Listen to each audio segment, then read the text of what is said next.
Lección 11. La realidad radical es nuestra vida.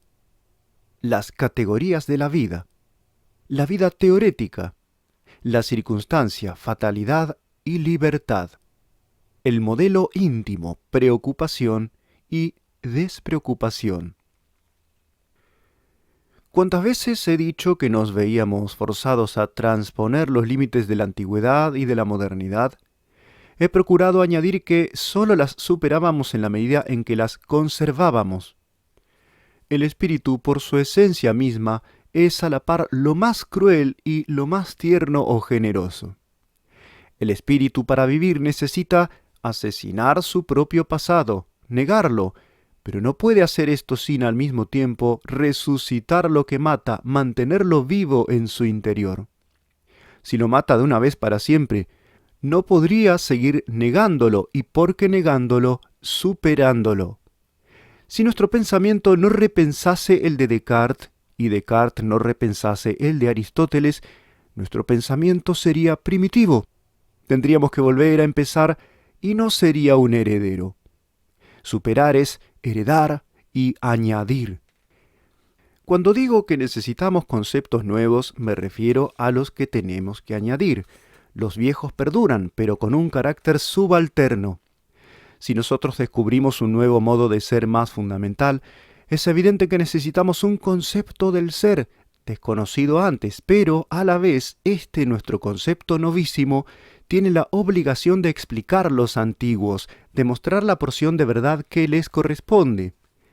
Así, días pasados, insinuamos, no había tiempo sino para a lo sumo insinuar, cómo la idea antigua del ser cósmico, del ser substante, vale para una realidad en que aún no se ha descubierto el hecho más radical de la conciencia, y más tarde hemos mostrado cómo el ser subjetivo sería un concepto válido si no existiese una realidad previa al sujeto mismo, que es la vida.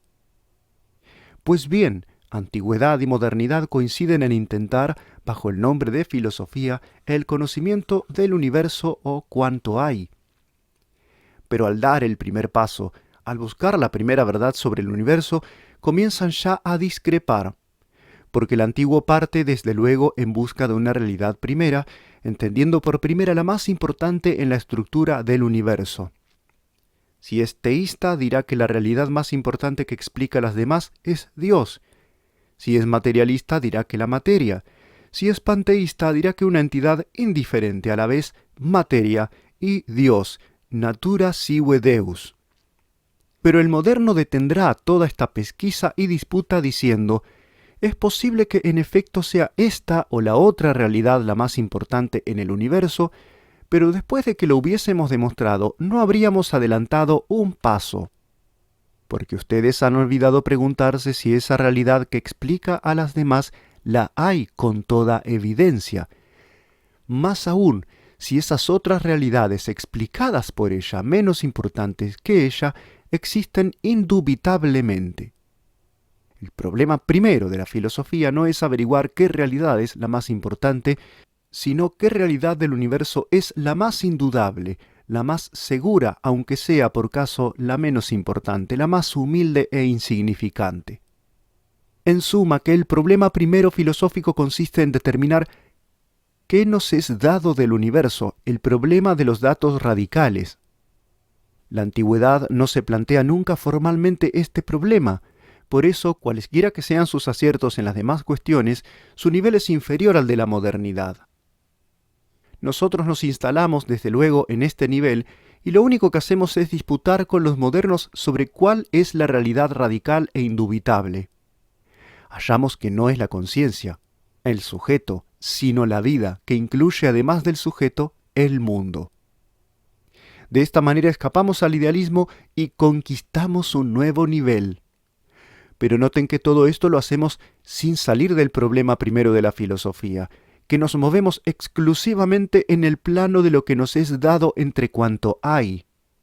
Si creemos que este dato es nuestra vida, que del universo a cada cual le es dado solo su vivir, no nos permitimos la más ligera opinión aún sobre sí. Además de esto que nos es dado, no hay, bien que no dadas, otras realidades mucho más importantes.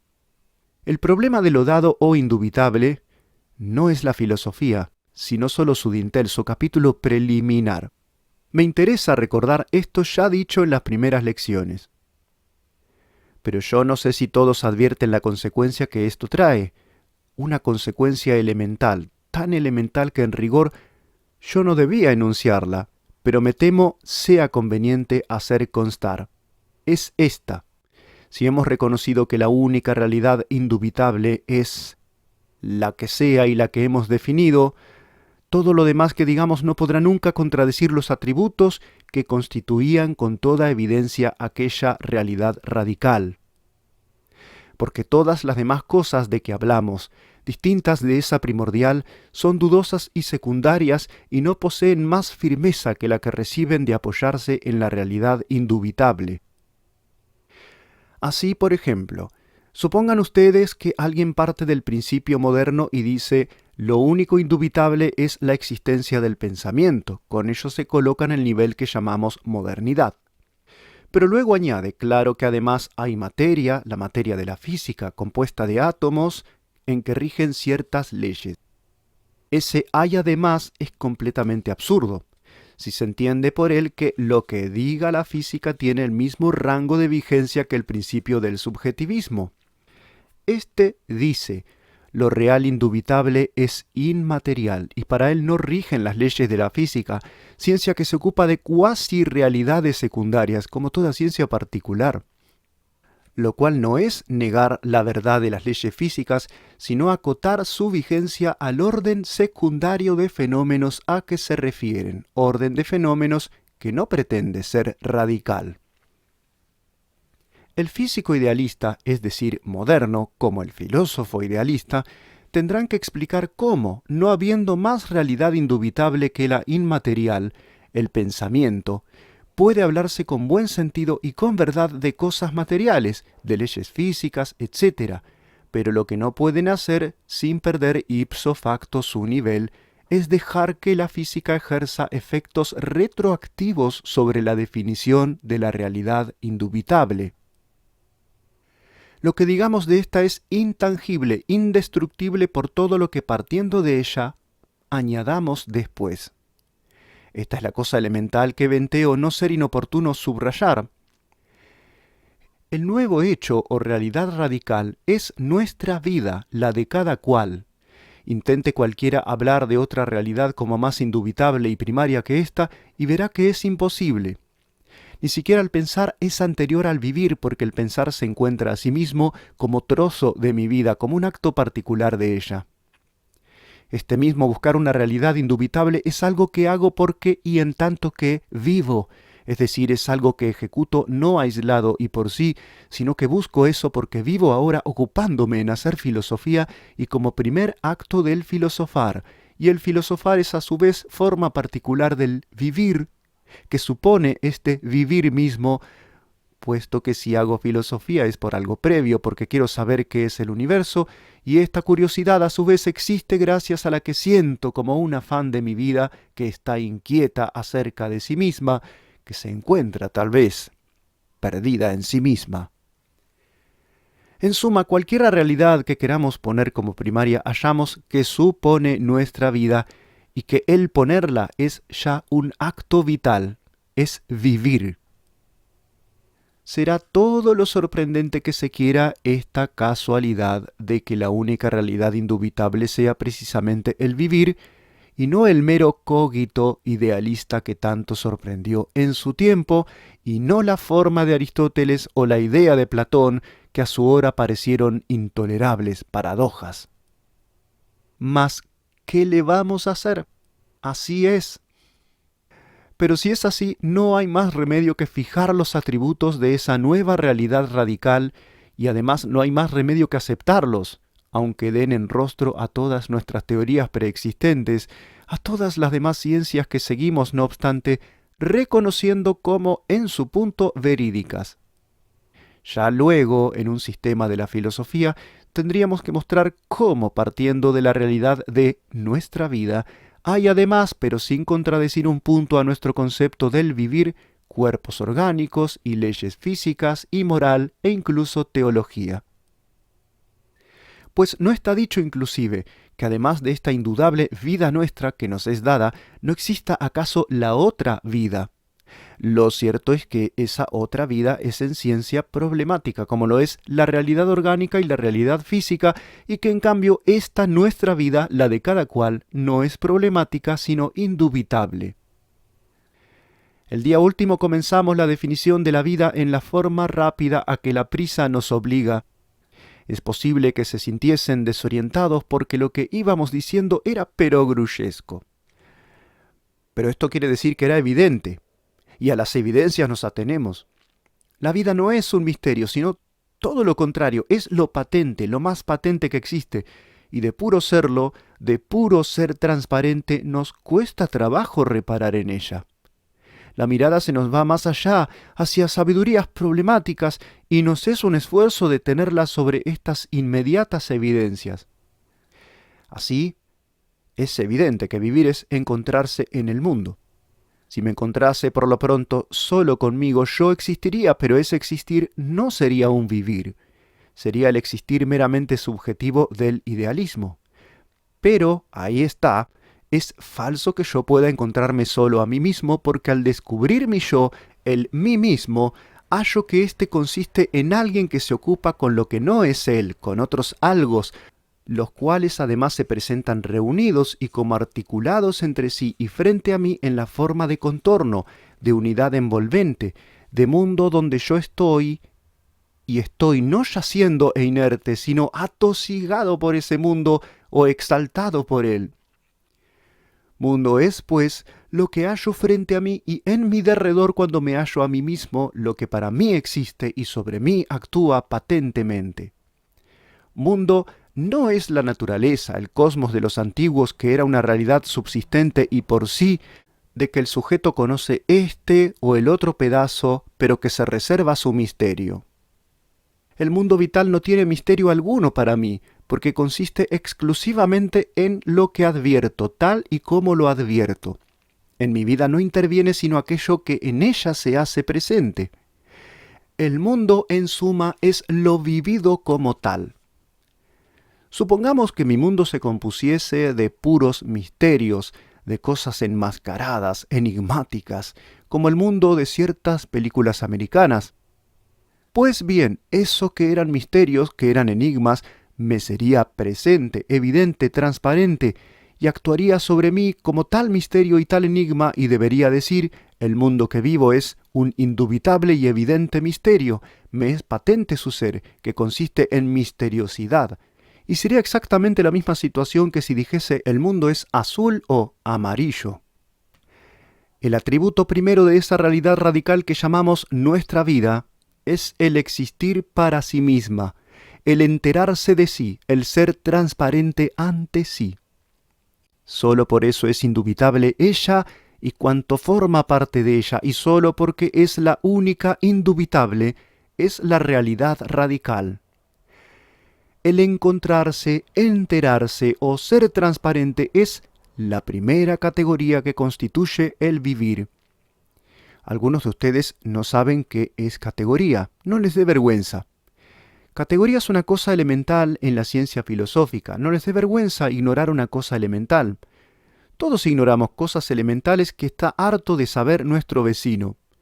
Lo vergonzoso no es nunca ignorar una cosa, eso es por el contrario, lo natural. Lo vergonzoso es no querer saberla, resistirse a averiguar algo cuando la ocasión se ofrece, pero esa resistencia no la ofrece nunca el ignorante, sino al revés, el que cree saber. Esto es lo vergonzoso, creer saber. El que cree que sabe una cosa pero en realidad la ignora con su presunto saber, cierra el poro de su mente por donde podía penetrar la auténtica verdad.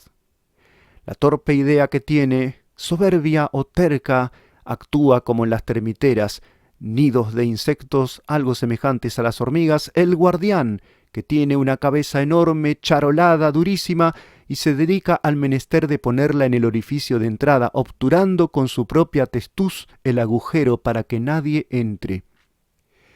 Así el que cree saber, cierra con su propia idea falsa, con su propia cabeza el opérculo mental por donde el efectivo saber penetraría. quien ha llevado una vida intelectual pública muy activa en España y fuera de España, automáticamente compara y la comparación le fuerza a convencerse de que en el español este hermetismo mental es un vicio permanente y endémico. Y no por casualidad. Si el hombre español es intelectualmente poco poroso, se debe a que también es hermético en zonas de su alma mucho más profundas que el intelecto. Pero acaso aún más grave que esa falta de porosidad del hombre español es la insuficiente porosidad del alma femenina española. He dicho una atrocidad, pero no la he dicho al azar y por escape. Con ello he anunciado una campaña sobre el modo de ser de la mujer española que emprenderé tan pronto como en el aire puedan las palabras circular libremente. Será una campaña nada halagüeña y muy penosa para mí. Siempre me ha repugnado el frecuente personaje a quien oímos decir constantemente que se cree en el deber de esto o lo otro. Yo me he creído muy pocas veces en deberes durante mi vida.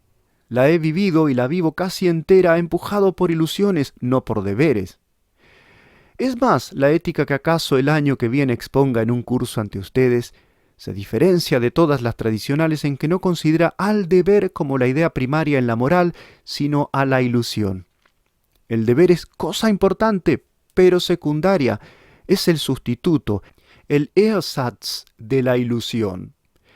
Es preciso que hagamos siquiera por deber lo que no logramos hacer por ilusión. Pues bien, esta campaña sobre el tema La mujer española es demasiado áspera para que sea una ilusión. Será, al contrario, un sacrificio.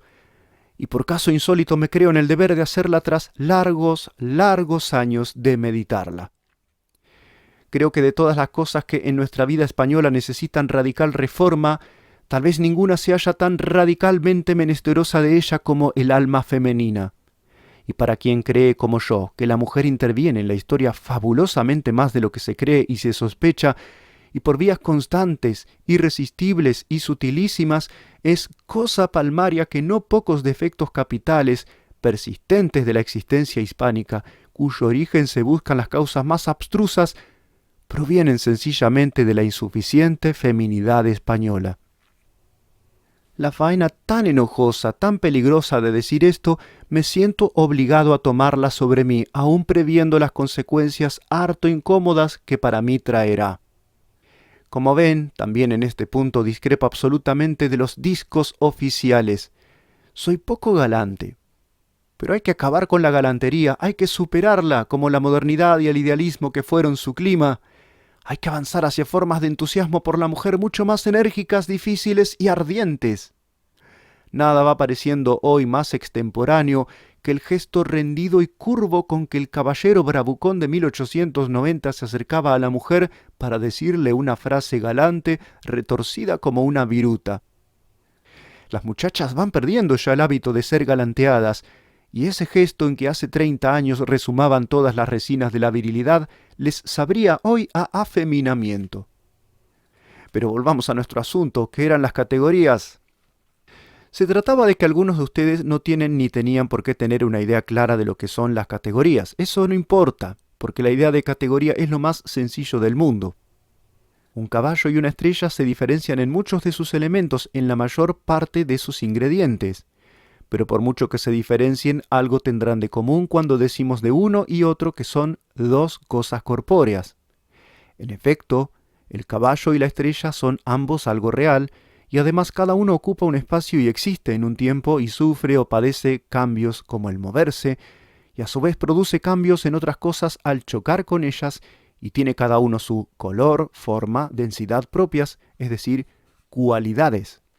De esta manera, más allá de sus innumerables diferencias, hallamos que coinciden en un mínimo de elementos y atributos: ser real, ocupar espacio y tiempo, tener cualidades, padecer y actuar. Como ellos, todo lo que pretenda ser cosa corpórea poseerá inexorablemente ese mínimo conjunto de condiciones o propiedades, ese esqueleto esencial del ser corpóreo. Pues esos son las categorías de Aristóteles, las propiedades que todo ser real, simplemente por serlo, trae consigo y por fuerza contiene antes y aparte de sus demás elementos diferenciales. Como nuestra realidad vivir es muy distinta de la realidad cósmica antigua, estará constituida por un conjunto de categorías o componentes, todos ellos forzosos, igualmente originarios e inseparables entre sí. Estas categorías de nuestra vida buscamos. Nuestra vida es la de cada cual, por tanto, distinta la mía de la tuya, pero ambas son mi vivir, y en ambas habrá una serie de ingredientes comunes, las categorías de mi vida. Hay, sin embargo, para esos efectos, una diferencia radical entre la realidad mi vida y la realidad ser de la filosofía usada. Ser es algo general que no pretende por sí mismo el carácter de lo individual. Las categorías aristotélicas son categorías del ser en general, on y on. Pero mi vida, aplíquese este nombre a mi caso o al de cada uno de ustedes, es un concepto que desde luego implica lo individual, de donde resulta que hemos encontrado una idea rarísima que es a la par general e individual. La lógica hasta ahora ignoraba la posibilidad de un concepto en apariencia tan contradictorio. El mismo Hegel, que quiso buscar algo parecido, no lo logró. Su universal concreto es a la postre universal y no verdaderamente radicalmente concreto, no es individual. Pero en este tema no puedo ni intentar ahora la penetración. Vamos de travesía, quede intacto a Barlovento. Encontrarse, enterarse de sí, ser transparente, es la primera categoría de nuestra vida. Y una vez más, no se olvide que aquí el sí mismo no es solo el sujeto, sino también el mundo. Me doy cuenta de mí en el mundo, de mí y del mundo. Esto es, por lo pronto, vivir. Pero ese encontrarse es desde luego encontrarse ocupado con algo del mundo. Yo consisto en un ocuparme con lo que hay en el mundo, y el mundo consiste en todo aquello de que me ocupo y en nada más. Ocuparse es hacer esto o lo otro, es, por ejemplo, pensar. Pensar es vivir porque es ocuparme con los objetos en esa peculiar faena y trato con ellos que es pensarlos. Pensar es hacer, por ejemplo, verdades, hacer filosofía. Ocuparse es hacer filosofía, o hacer revoluciones, o hacer un pitillo, o hacer footing, o hacer tiempo. Esto es lo que en mi vida soy yo. En cuanto a las cosas, ¿qué son? ¿Qué son en esta radical perspectiva y modo primario del ser que es su ser vividas por mí? Yo soy el que hace, piensa, corre, revoluciona o espera. ¿Y qué es lo hecho? Curioso. Lo hecho es también mi vida. Cuando lo que hago es esperar, lo hecho es haber esperado. Cuando lo que hago es un pitillo, lo hecho no es propiamente el pitillo, sino mi acción de liarlo. El pitillo por sí y aparte de mi actividad no tiene ser primario. Este era el error antiguo. Él es lo que yo manejo al irlo haciendo, y cuando he concluido mi actividad y ha dejado de ser el tema de mi acción de liar, se convierte en otro tema. Es lo que hay que encender y luego lo que hay que fumar. Su verdadero ser se reduce a lo que representa como tema de mi ocupación. No es por sí subsistente, joristón, aparte de mi vivirlo, de mi actuar con él. Su ser es funcionante. Su función en mi vida es un ser para que yo haga esto o lo otro con él. Si, no obstante, como la filosofía tradicional, hablo del ser de las cosas como algo que éstas tienen por sí y aparte de su manipulación y servicio en mi vida, uso el sentido inveterado del concepto ser, el cual resulta en efecto cuando ante una cosa abstraigo de su ser primario, que es su ser servicial, usual y vivido, y encuentro que la cosa no ha desaparecido porque yo no me ocupo con ella, sino que queda ahí fuera de mi vida, tal vez en espera de que otra vez me sirva de algo. Perfectamente. Pero entonces ese ser por sí y no para mi vida surge en virtud de mi abstraerlo de mi vida, y abstraer es también un hacer y un ocuparse. Es ocuparse en fingir que no vivo, por lo menos que no vivo esta o aquella cosa, es poner esta aparte de mí.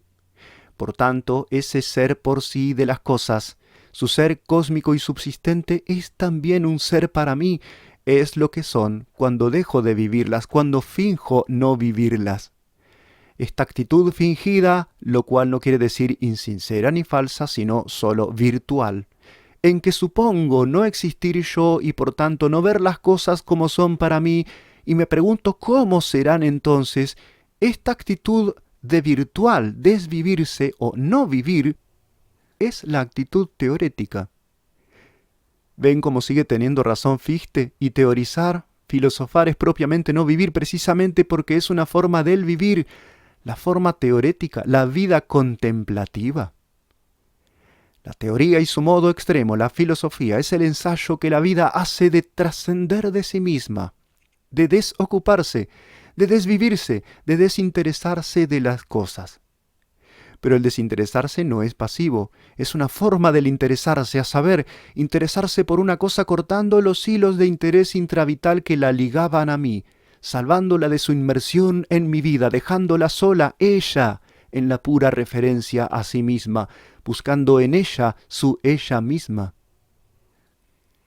Desinteresarse es, pues, interesarse en la mismidad de cada cosa, es dotarla de independencia, de subsistencia, diríamos, de personalidad, ponerme yo a mirarla desde ella misma, no desde mí. Contemplación es ensayo de transmigración. Pero eso, buscar en algo lo que tenga de absoluto sí mismo y cortar todo otro interés parcial mío hacia ella, dejar de usarla, no querer que me sirva, sino servirle yo de pupila imparcial para que se vea y se encuentre y sea ella misma y por sí, eso, ¿no es el amor? Entonces la contemplación es en su raíz un acto de amor, puesto que al amar, a diferencia del desear, ensayamos vivir desde el otro y nos desvivimos por él. El viejo y divino Platón que negamos prosigue generoso alentando dentro de nuestra negación, nutriéndola, inspirándola y aromándola. Así hallamos en forma ciertamente nueva y distinta su idea sobre el origen erótico del conocimiento. He tocado este punto atropelladamente sin depurar ni analizar por menudo cada una de las expresiones empleadas, para que en breve y rudo esquema entrevean dónde viene a caer el sentido tradicional del ser en esta nueva filosofía. Y de paso para que vislumbren ustedes cuál hubiera sido nuestra trayectoria si el tiempo no hubiese faltado. A la pregunta ¿qué es filosofía? Hubiésemos respondido más radicalmente que se ha hecho nunca hasta aquí. Porque en las lecciones anteriores hemos definido lo que es la doctrina filosófica y hemos avanzado en ella hasta encontrar la vida. Pero ahora es cuando verdaderamente íbamos a responder a nuestra pregunta. Porque la doctrina filosófica, eso que está o puede estar en libros, es sólo la abstracción de la auténtica realidad filosofía, es sólo su precipitado y su cuerpo semimuerto. Como la realidad concreta y no abstracta del pitillo es lo que hay que hacer liándolo el fumador, el ser de la filosofía es lo que hace el filósofo, es el filosofar, una forma de vivir. Y esto es lo que yo hubiera querido minuciosamente investigar ante ustedes. ¿Qué es como vivir filosofar? Ya hemos visto vagamente que es un desvivirse por cuanto hay o el universo, un hacer de sí lugar y hueco donde el universo se conozca y reconozca. Pero es inútil intentar sin largos análisis dar a estas palabras todo su estricto y jugoso sentido. Básteme recordar que los griegos, como no tenían aún libros propiamente filosóficos, cuando se preguntaban ¿qué es filosofía?, como Platón, pensaban en un hombre, en el filósofo, en una vida. Para ellos filosofía era ante todo el bios theoretikos. En rigor, los primeros libros filosóficos, no sólo como materia, sino formalmente tales que hubo, fueron los libros de las vidas de los 7 sabios, biografías. Todo lo que no sea definir la filosofía como filosofar, y el filosofar como un tipo esencial de vida, es insuficiente y no es radical. Pero ahora quisiera, antes de concluir, dejar un poco más avanzada la definición de nuestra vida. Hemos visto que es un hallarse ocupándose en esto o lo otro, un hacer. Pero todo hacer es ocuparse en algo para algo. La ocupación que somos ahora radica en y surge por un propósito en virtud de un para, de lo que vulgarmente se llama una finalidad. Ese para en vista del cual hago ahora esto, y en ese hacer vivo y soy. Lo he decidido yo porque entre las posibilidades que ante mí tenía he creído que ocupar así mi vida sería lo mejor. Cada una de estas palabras es una categoría y como tal su análisis sería inagotable.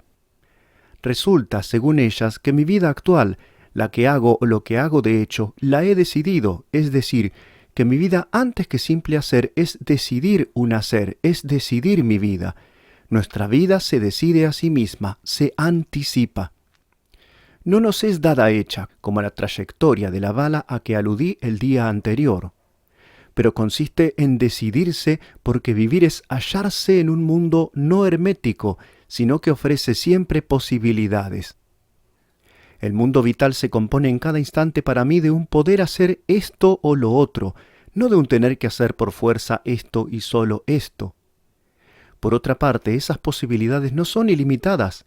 En tal caso no serían posibilidades concretas, sino la pura indeterminación, y en un mundo de absoluta indeterminación en que todo es igualmente posible, no cabe decidirse por nada. Para que haya decisión tiene que haber a la vez limitación y holgura, determinación relativa, esto expreso con la categoría circunstancias. La vida se encuentra siempre en ciertas circunstancias, en una disposición en torno, circum, de las cosas y demás personas. No se vive en un mundo vago, sino que el mundo vital es constitutivamente circunstancia, es este mundo, aquí, ahora. Y circunstancia es algo determinado, cerrado, pero a la vez abierto y con holgura interior, con hueco o con cavidad donde moverse, donde decidirse. La circunstancia es un cauce que la vida se va haciendo dentro de una cuenca inexorable. Vivir es vivir aquí, ahora. El aquí y el ahora son rígidos, incanjeables, pero amplios. Toda vida se decide a sí misma constantemente entre varias posibilidades. Astra inclinant, non traunt. Los astros inducen, pero no arrastran. Vida es a la vez fatalidad y libertad, es ser libre dentro de una fatalidad dada. Esta fatalidad nos ofrece un repertorio de posibilidades determinado, inexorable, es decir, nos ofrece distintos destinos.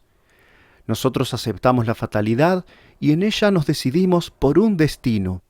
Vida es destino. Espero que nadie entre los que me escuchan crea necesario advertirme que el determinismo niega la libertad. Si lo que no creo me dijese esto, yo le respondería que lo siento por el determinismo y por él. El determinismo, en el mejor caso, es más exactamente era una teoría sobre la realidad del universo. Aunque fuese cierta, no era más que una teoría, una interpretación, una tesis conscientemente problemática que era preciso probar. Por lo tanto, aunque yo fuese determinista, no podría dejar que esa teoría ejerciese efectos retroactivos sobre la realidad primaria e indubitable que ahora describimos. Por muy determinista que sea el determinista, su vivir como tal es relativamente indeterminado y él se decidió en un cierto momento entre el determinismo y el indeterminismo. Traer, pues, en este plano esa cuestión equivaldría a no saber bien lo que es el determinismo ni lo que es el análisis de la realidad primordial antes de toda teoría. No se eche de menos que al decir yo, la vida es a la par fatalidad y libertad, es posibilidad limitada pero posibilidad. Por tanto, abierta. No se eche de menos que razone esto que digo. No solo no puedo razonarlo, es decir, probarlo, sino que no tengo que razonarlo. Más aún, tengo que huir concienzudamente de todo razonar y limitarme pulcramente a expresar en conceptos, a describir la realidad originaria que ante mí tengo y que es supuesto de toda teoría, de todo razonar y de todo probar. Entre paréntesis, descripción de este teatro. A prevenir tristes observaciones como esta que no quiero suponer en ustedes, venía la advertencia demasiado elemental que al principio hice. Y ahora, entre paréntesis, me permito hacer notar que la teoría determinista, así, sin más, hoy no existe ni en filosofía ni en física. Para apoyarme al paso en algo a la vez sólido y breve, Óigase lo que dice uno de los mayores físicos actuales, el sucesor y ampliador de Einstein, Hermann Weyl, en un libro sobre lógica de la física publicado hace 2 años y medio. De todo lo dicho se desprende cuán lejos está hoy la física con su contenido por mitad de leyes y de estadísticas, en posición para aventurarse a hacer la defensa del determinismo. Cierra la cita. Una de las mecánicas del hermetismo mental a las que antes aludía consiste en que al oír algo y ocurrírsenos una objeción muy elemental, no pensamos que también se le habrá ocurrido al que habla o escribe y que verosímilmente somos nosotros quienes no hemos entendido lo que él dice. Si no pensamos esto, quedaremos indefectiblemente por debajo de la persona que oímos o del libro que leemos. Es, pues, vida esa paradójica realidad que consiste en decidir lo que vamos a ser, por tanto en ser lo que aún no somos, en empezar por ser futuro. Al contrario que el ser cósmico, el viviente comienza por lo de luego, por después. Esto será imposible si tiempo fuese originariamente el tiempo cósmico. El tiempo cósmico solamente es el presente, porque el futuro todavía no es y el pasado ya no es. ¿Cómo entonces pasado y futuro siguen siendo parte del tiempo? Por esto es tan difícil el concepto de tiempo que ha puesto en aprieto a los filósofos. Nuestra vida está alojada, anclada en el instante presente. Pero, ¿qué es mi vida en este instante? No es decir lo que estoy diciendo. Lo que vivo en este instante no es mover los labios. Eso es mecánico, está fuera de mi vida, pertenece al ser cósmico. Es, por el contrario, estar yo pensando lo que voy a decir. En este instante me estoy anticipando, me proyecto en un futuro. Pero para decirlo necesito emplear ciertos medios, palabras, y esto me lo proporciona mi pasado. Mi futuro, pues, me hace descubrir mi pasado para realizarse. El pasado es ahora real porque lo revivo, y cuando encuentro en mi pasado los medios para realizar mi futuro, es cuando descubro mi presente.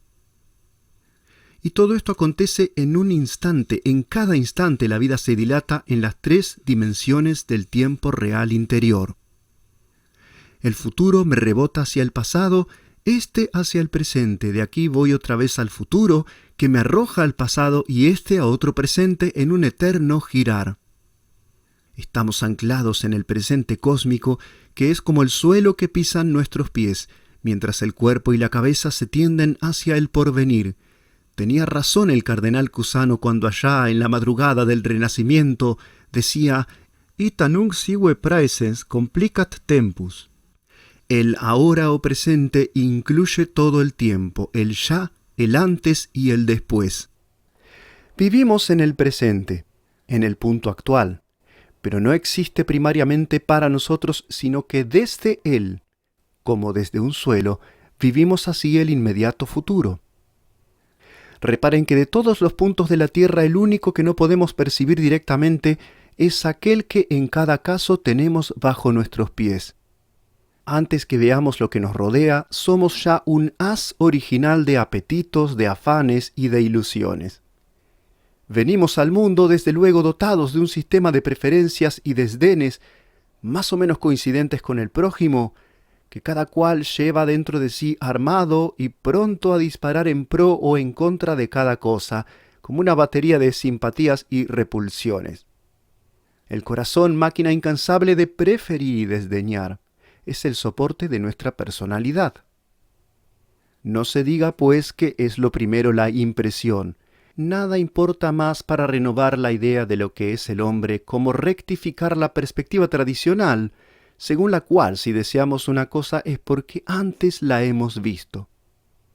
Esto parece evidente y sin embargo es en gran parte un error. El que desea la riqueza material no ha esperado para desearla ver el oro, sino que desde luego la buscará donde quiera que se halle, atendiendo al lado de negocio que cada situación lleva en sí. En cambio, el temperamento artista, el hombre de preferencias estéticas, atravesará esas mismas situaciones ciego para su lado económico y prestará atención, o mejor dicho, buscará por anticipado lo que en ellas resida de gracia y de belleza. Hay, pues, que invertir la creencia tradicional. No deseamos una cosa porque la hayamos visto antes, sino al revés, porque ya en nuestro fondo preferíamos aquel género de cosas, las vamos buscando con nuestros sentidos por el mundo. De los ruidos que en cada instante llegan a nosotros y materialmente podríamos oír, solo oímos en efecto aquellos a que atendemos, es decir, aquellos que favorecemos con el subrayado de nuestra atención. Y como no se puede atender una cosa sin desatender otras, al escuchar un son que nos interesa, desoímos enérgicamente todos los demás. Todo ver es un mirar, todo oír es a la postre un escuchar, todo vivir un incesante, original, preferir y desdeñar. En nada aparece acaso esto mejor que en el área estremecida de nuestros amores. En el fondo durmiente del alma femenina, la mujer, cuando lo es en plenitud, es siempre bella durmiente del bosque vital que necesita ser despertada. En el fondo de su alma, sin que ella lo advierta, lleva preformada una figura de varón. No una imagen individual de un hombre, sino un tipo genérico de perfección masculina. Y siempre dormida, sonambúlicamente camina entre los hombres que encuentra, contrastando la figura física y moral de éstos con aquel modelo preexistente y preferido. Esto explica dos hechos que se producen en todo auténtico amor. Uno es la subitaneidad del enamoramiento. La mujer, lo mismo podría decirse del hombre, queda en un solo instante sin transición ni proceso, fulminada por el amor. Esto sería inexplicable si no preexistiese al encuentro casual con aquel hombre una secreta y tácita entrega de su ser a aquel ejemplar que en su interior siempre llevaba. El otro hecho consiste en que la mujer, al amar profundamente, no sólo siente que su fervor será eterno en dirección al porvenir, sino que le parece haber querido a aquel hombre desde siempre, desde las misteriosas profundidades del pasado, desde no se sabe qué dimensiones del tiempo en anteriores existencias. Esta adhesión eterna y como innata no se refiere, claro está, a aquel individuo que ahora pasa, sino va dirigida a aquel modelo íntimo que palpitaba como una promesa en el fondo de su alma quieta y que ahora, en aquel ser real, ha encontrado realización y cumplimiento. A esta extrema medida y hasta este punto es el humano vivir constante anticipo y preformación del futuro. Siempre somos muy perspicaces para aquellas cosas en que se realizan las calidades que preferimos y en cambio somos ciegos para percibir las que restan, aunque sean perfecciones superiores o iguales, las que residen en cosas que están en órdenes extraños a nuestra innata sensibilidad. Lo primero es el futuro. Incesantemente lo oprimimos con nuestra secreta tensión vital para que en nuestra mano resume el jugo favorable. Y solo en vista de lo que de él demandamos y en vista de lo que de él esperamos, tornamos la mirada al presente y al pasado para hallar en ellos los medios con que satisfacer nuestro afán. El porvenir es siempre el capitán, el dux. Presente y pretérito son siempre soldados y edecanes. Vivimos avanzando en nuestro futuro, apoyados en el presente, mientras que el pasado, siempre fiel, va a nuestra vera, un poco triste, un poco inválido, como al hacer camino en la noche la luna paso a paso nos acompaña apoyando en nuestro hombro su pálida amistad. En un buen orden psicológico, pues, lo decisivo no es la suma de lo que hemos sido, sino de lo que anhelamos ser. El apetito, el afán, la ilusión, el deseo, nuestra vida, queramos o no, es en su esencia íntima futurismo. El hombre va siendo llevado du bout du nez por sus ilusiones, imagen que en su barroquismo pintoresco está justificada porque, en efecto, la punta de la nariz es lo que suele ir a la vanguardia, lo que va de nosotros al más allá espacial. En suma, lo que nos anticipa y nos precede. El decidir esto o lo otro es aquella porción de nuestra vida que tiene un carácter de libertad. Constantemente estamos decidiendo nuestro ser futuro y para realizarlo tenemos que contar con el pasado y servirnos del presente operando sobre la actualidad y todo ello dentro del ahora. Porque ese futuro no es uno cualquiera, sino el ahora posible y ese pasado es el pasado hasta ahora, no el de quien vivió hace 100 años, ¿Ven ustedes? Ahora es nuestro tiempo, nuestro mundo, nuestra vida. Va ésta cursando mansa o revuelta, ribera o torrente, por el paisaje de la actualidad, de esa actualidad única, de ese mundo y ese tiempo que con una etiqueta abstracta llamamos 1929 después de Jesucristo. En él vamos incrustados, él nos marca un repertorio de posibilidades e imposibilidades, de condiciones, de peligros, de facilidades y de medios. Él limita con sus facciones la libertad de decisión que mueve nuestra vida y es, frente a nuestra libertad, la presión cósmica, es nuestro destino. No era pues una frase decir que nuestro tiempo es nuestro destino. El presente en que se resume y condensa el pasado individual y el histórico, es pues la porción de fatalidad que interviene en nuestra vida y, en este sentido, tiene ésta siempre una dimensión fatal y por eso es un haber caído en una trampa. Solo que esa trampa no ahoga, deja un margen de decisión a la vida y permite siempre que de la situación impuesta del destino demos una solución elegante y nos forjemos una vida bella. Por esto, porque la vida está constituida de un lado por la fatalidad, pero de otro por la necesaria libertad de decidirnos frente a ella, hay en su misma raíz materia para un arte, y nada la simboliza mejor que la situación del poeta, que apoya en la fatalidad de la rima y el ritmo la elástica libertad de su lirismo. Todo arte implica aceptación de una traba, de un destino, y como Nietzsche decía, el artista es el hombre que danza encadenado. La fatalidad que es el presente no es una desdicha, sino una delicia. Es la delicia que siente el cincel al encontrar la resistencia del mármol.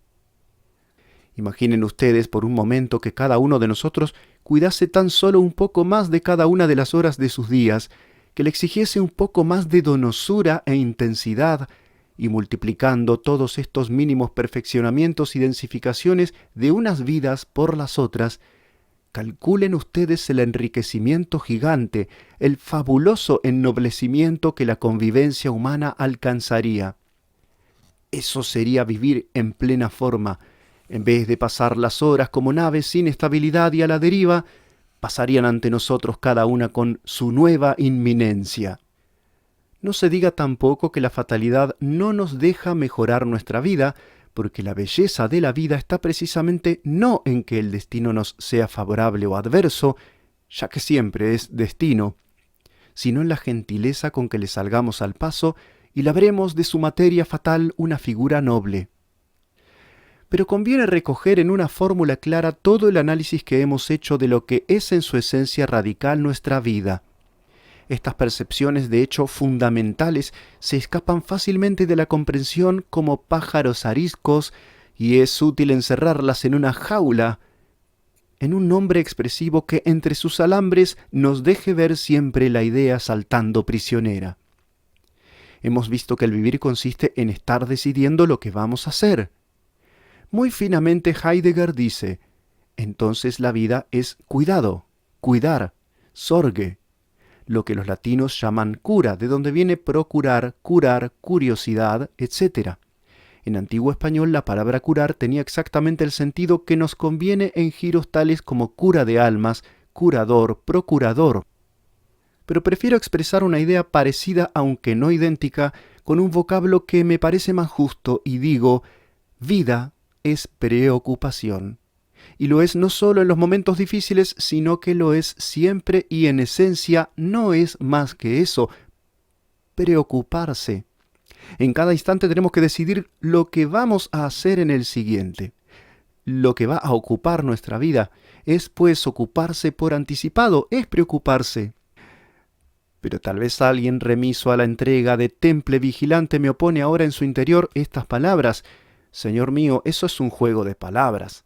Admito que la vida consiste en decidir en cada instante lo que vamos a hacer, pero la palabra preocupación tiene en el idioma usual un sentido que indica siempre angustia, momento difícil. Preocuparse por algo es hacerse muy en serio cuestión de ello.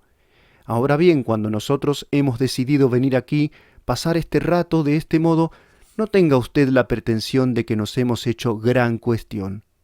Así la mayor parte de la vida, y lo mismo la de usted, va fluyendo despreocupada. ¿A qué, pues, emplear esa palabra tan grave, tan patética, si no coincide con lo que se nombra? No estamos, afortunadamente, bajo el imperio del romanticismo, que se alimentaba de exageración y de impropiedad. Exigimos que hable con limpieza, exactitud y claridad, con vocablos precisos y desinfectados como instrumentos de un cirujano.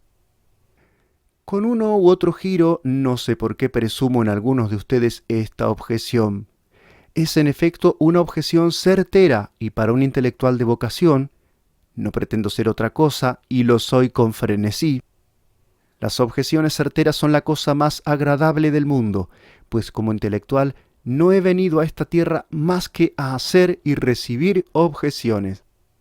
Así pues las acojo encantado y no solo las acojo, sino que las estimo y no solo las estimo, sino que las solicito. Siempre sé extraer de ellas excelentes ganancias. Si conseguimos rebatirlas nos proporcionan el placer del triunfo y podemos hacer el gesto del buen Sagitario que ha puesto la flecha en el flanco de la pieza, y si por el contrario la objeción nos vence y hasta nos convence, ¡qué mayor ventura! Es la voluptuosidad del convaleciente, el despertar de una pesadilla. Hemos nacido a una nueva verdad y la pupila irradia entonces, reflejando esta luz recién nacida. Por tanto, acepto la objeción. Limpieza, claridad, exactitud son también las divinidades a quienes yo dedico un culto tembloroso. Pero claro está, como he sido atacado, bien que imaginariamente necesito defenderme con armas eficaces, y si estoy seguro de que éstas sean limpias, no lo estoy tanto de que no incluyan alguna aspereza. Quedamos hipotéticamente en que algunos de ustedes han venido aquí sin preocuparse de lo que hacían, sin hacerse cuestión de ello. Nada ocurre con más frecuencia, y si ciertas suspicacias de psicólogos no nos impidiesen apearnos de lo aparente, habríamos de creer que la forma natural de la vida es la despreocupación. Pero entonces, si no han venido aquí por una razón propia y especial, preocupados, ¿por qué han venido aquí? La respuesta es inevitable, porque otros venían. He aquí todo el secreto de la despreocupación. Cuando creemos no preocuparnos en nuestra vida, en cada instante de ella la dejamos flotar a la deriva, como una boya sin amarras que va y viene empujada por las corrientes sociales. Y esto es lo que hace el hombre medio y la mujer mediocre, es decir, la inmensa mayoría de las criaturas humanas. Para ellas, vivir es entregarse a lo unánime, dejar que las costumbres, los prejuicios, los usos, los tópicos se instalen en su interior, les hagan vivir a ellas y tomen sobre sí la tarea de hacerlas vivir. Son ánimos débiles que al sentir el peso a un tiempo doloroso y deleitoso de su propia vida, se sienten sobrecogidos y entonces se preocupan precisamente para quitar de sus hombros el peso mismo que ellos son y arrojarlo sobre la colectividad, es decir, se preocupan de despreocuparse. Bajo la aparente indiferencia de la despreocupación, late siempre un secreto pavor de tener que resolver por sí mismos originariamente los actos, las acciones, las emociones, y un humilde afán de ser como los demás, de renunciar a la responsabilidad ante el propio destino, disolviéndolo entre la multitud. Es el ideal eterno del débil. Hacer lo que hace todo el mundo es su preocupación. Y si queremos buscar una imagen pariente de aquella del ojo de Horus, recordemos el rito de las sepulturas egipcias, aquel pueblo que creía que en ultratumba la persona era sometida a un tribunal. En ese tribunal se juzgaba su vida, y el primer y supremo acto de juicio consistía en el pesaje de su corazón. Para evitar ese pesaje, para engañar a esos poderes de vida y de ultravida, el egipcio hacía que los enterradores suplantasen su corazón de carne por un escarabajo de bronce o por un corazón de piedra negra. Querían suplantar su vida. Eso precisamente es lo que intenta hacer el despreocupado, suplantarse a sí mismo. De esto se preocupa. No hay modo de escaparse a esta condición esencial del vivir, y siendo ella la realidad, lo mejor, lo más discreto es subrayarlo con ironía, repitiendo el gesto elegante del hada Titania que en la selva encantada de Shakespeare acaricia la cabeza de asno. Los sacerdotes japoneses maldicen de lo terreno, siguiendo este prurito de todos los sacerdotes, y para denigrar la inquietante futilidad de nuestro mundo lo llaman mundo de rocío. En un poeta, Isa, aparece un sencillo haiku al cual me atengo, y dice así: un mundo de rocío no es más que un mundo de rocío, y sin embargo, aceptemos este mundo de rocío como materia para hacer una vida más completa.